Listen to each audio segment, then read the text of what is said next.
Dito tayo mga kababayan. Sunod. Mm.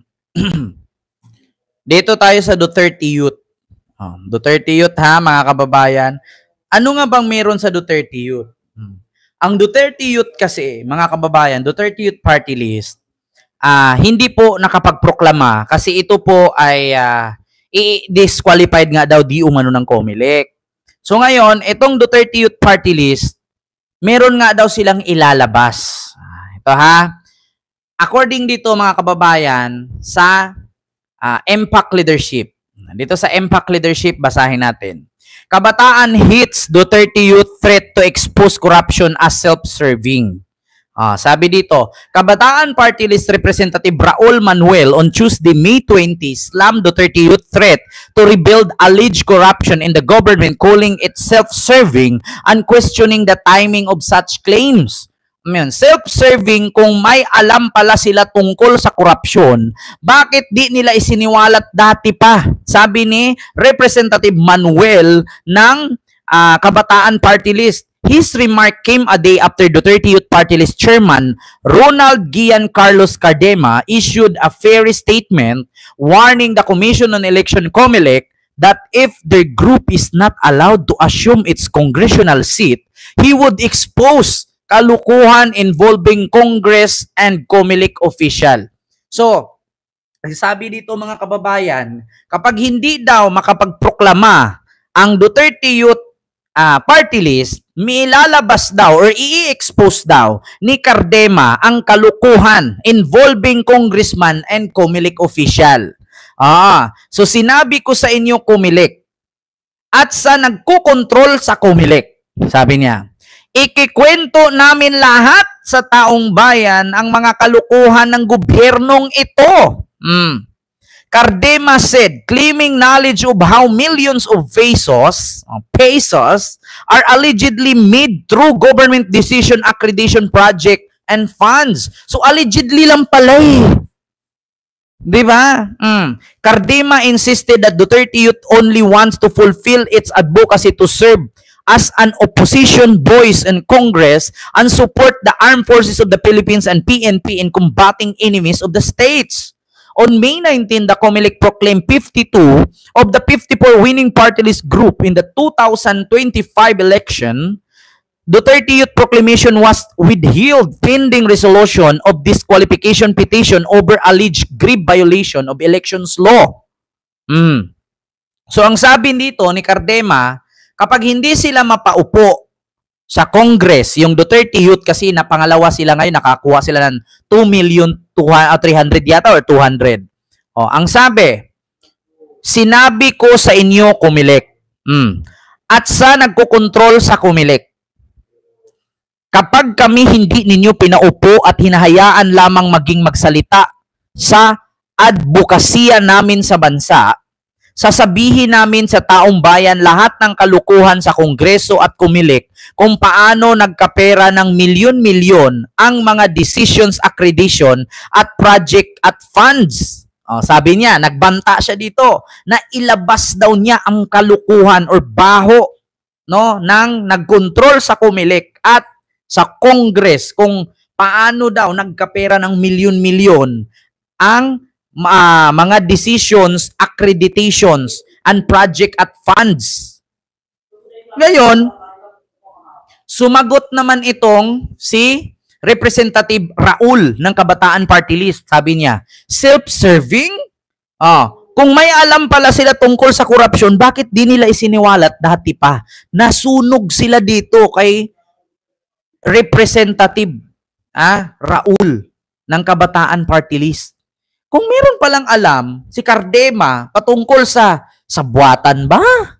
Nitong paano nagka-pera ng milyon-milyon, no? Sa mga decision accreditation at project at funds ang Congress at ang gobyerno ni Marcos. Bakit hindi nila isiniwalat noon? Bakit ngayon pa nang hindi sila nakaupo? Pamba-blackmail ito eh. Naku, oo. Anak man siguro ni Bato, kusog man muhilak. Sabi ni Nancy Manlosa. Kaya minsan mas gusto ko pa bumoto sa mga progresibo eh. Kung ibang may prinsipyong individual na lalamon agad ng kultura pag sila ang nakaupo. Yeah? Sabi ni Matthew, isa pala kayo sa dahilan bakit di nawawala ang korupsyon kasi tahimik lang kayo kunwari may alas. Sabi ni Vincinco, di ba? Meron pala kayong alam sa korupsyon, bakit tsaka na lang ninyo sabihin kung sa ngayon naiipit kayo? Bakit hindi nyo sinabi noon? Ngayon na hindi kayo makaproklama at i-disqualified kayo, tsaka nyo sabihin na may baho, may korupsyon sa Kongreso. Hindi nyo sinabi noon. Di ba? Hindi ngayon, instead na maawa yung tao sa maniwala yung tao sa inyo, ang mangyayari, sasabihin pa, kasabwat pala kayo. Bakit ngayon lang kayo magsasalita? Bakit hindi nyo yan sinabi noon? Leche plan. Di ba? Yun mga kababayan. Tignan natin yung mga komento, Maraming komento. Ang ikwento nila ay puro naman kasinungalingan dahil dyan sila magaling. Sabi ni Cheng Balasote, Duterte ka nga ang hilig magbanta pag nasasapul sa mga kalukuhan na ginagawa. Sabi ni Lorna Garcia. Sunod, tignan pa natin mga kababayan.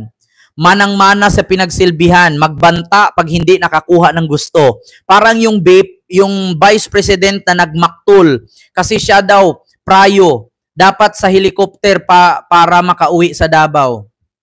Siya daw ang prayo sa helicopter. Kaya galit na galit. Hindi lang na uuna sa helicopter. Wala na, kinaaway na si BBM. Yun naman talaga totoo mga kababayan.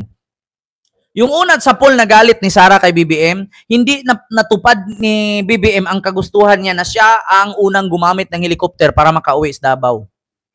Yun ang unang reklamo ni Sara. Hindi daw siya pinayagan ni BBM na gamitin ang helicopter para makauwi sa Davao. Di ba, mga kababayan? Ngayon, imbis na maniwala ang tao na ginigipit kayo kasi Duterte yun ang pangalan ninyo, may kinalaman kay Duterte ito. Ngayon, ang tao sasabihin tuloy, alam nyo pala may korupsyon sa Congress, ba't hindi ka kumanta, ba't hindi ka nagsalita? Kung saka ngayon naiipit ka, tsaka ka magsasabing ganyan. Di ba? Di ba ka vibes? May shoutout po sa iyo dyan, ma'am. Isang pugad na pisa, kaya iisa ang tunog. Sabi ni Chef si Rama. Ito sabi ni sakling-sakli broad ang pagkasabi mo. Matagal na palang merong dapat isiniwalat niya. Bakit ngayon lang niya sasabihin? Bakit hindi noon? Diba? Ayun yung mga comment. Punta kayo sa Impact Leadership. Kay Cardema at kay Raul Manuel ng Kabataan Party List. Kung may alam pala tungkol sa korupsyon, bakit di nila isiniwalat dati pa? Diba? Ganun lang naman. Kaya ngayon, hindi na sila napapaniwalaan. Bugbog ang inabot ng isang tomboy. Naku, Sara, mag-ingat ka. Tomboy o binugbog. So, yun lang mga kababayan. Klarong-klaro naman po siguro. So, yun. Dito tayo, mga kababayan. Panghuli nating pag-uusapan. Sara Duterte at Bongo, may possibility kaya na maglaban sila sa 2028?